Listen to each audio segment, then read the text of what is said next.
Chapter 4, Section 6 is continuing triangle congruency. We have three new postulates, angle, side, angle, angle, angle, side, and hypotenuse, leg. So, definition here in this section is an included side. An included side is a common side of two consecutive angles in a polygon. So, you have angle BCD here, and you have angle BDC. So this angle and this angle, the included side would be segment CD because it's in between those two.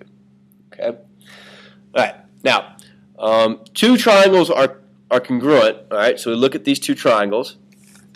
If the two angles, so if I have angle here, angle C. All right. If you notice 48.28, it is also congruent to this angle. All right, and I have angle BDC, 52.5, so it is congruent to this angle here. So I have two angles, and I have the distance between them. So DC here is 10.34, and the distance of FE is 10.34, so this one is congruent to this.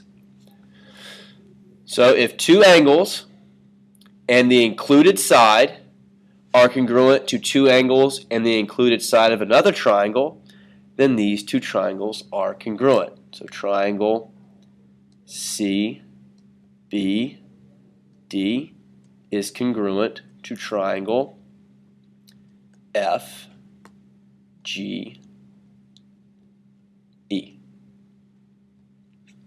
Okay? Needs to be the segment in between the two for angle, side, angle. Okay? All right, so that's our first theorem. All right. Second theorem, angle, side, angle. If two angles and a non-included side of one triangle are congruent to the corresponding angles and non-included side of another triangle, then the triangles are congruent. So let's look here. All right, look at the segment here, DE.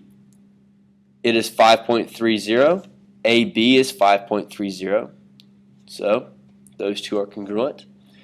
Angle E here is 132.46. Angle B here is 132.46. So they are congruent.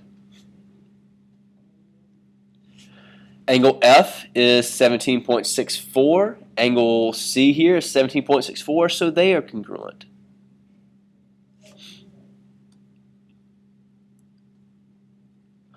Okay, so angle, angle, side, angle, angle, side. They're congruent, so therefore triangle DFE is congruent to triangle,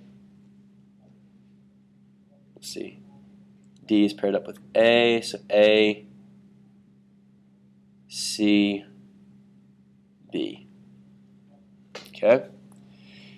If you notice, you could also apply the third angle theorem here. These two angles are congruent to these two angles, so therefore this angle is congruent here.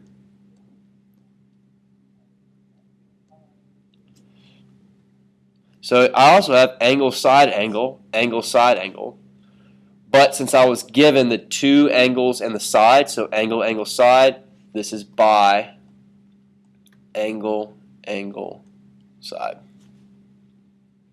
Okay. All right. Last theorem in this section. Okay, we have hypotenuse, leg. If the hypotenuse and a leg of a right triangle are congruent to the hypotenuse and leg of another right triangle, then the triangles are congruent.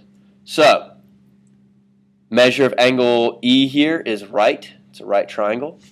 Measure of angle C here is also a right triangle. The hypotenuse, TY here, is 12.45. The hypotenuse BD here is 12.45, so therefore they are congruent.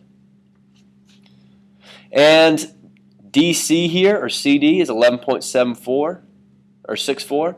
And that is also for EY here, 11.64, so therefore they are congruent.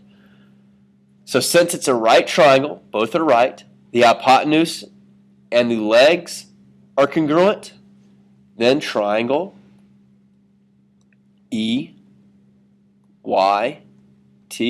is congruent to triangle C, D, B by hypotenuse leg.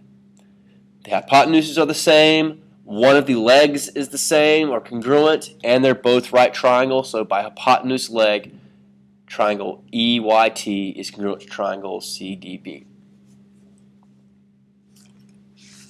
Okay, so that does it for Chapter 4, Section 6. We'll do more problems in class, but these are the 3 new ways to prove triangle congruency. Angle, side, angle, angle, angle, side, and hypotenuse leg.